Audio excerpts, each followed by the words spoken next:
ಮನ ಧನ ಕೊಟ್ಟು ಗುರುವಿನ ಪಡಬಾಡು ತನು ಮನ ಧನ ಕೊಟ್ಟು ಗುರುವಿನ ಪಡಬಾಡು ತನು ಮನ ಧನ ಕೊಟ್ಟು ಗುರುವಿನ ಪಡಬಾಡು ಗರ್ವಕಾರ ಗರ್ವಕಾರ ಬಿಟ್ಟಿರಬೇಕು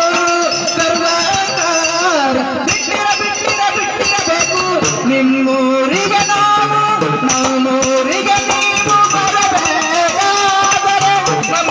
ಮನ ಕೊಂದಿರಬೇಕು ನಮ್ಮ ಮನ ಕೊಂದಿರಬೇಕು ಅಮ್ಮ ನಡಿದು ಪರ ಅಮ್ಮ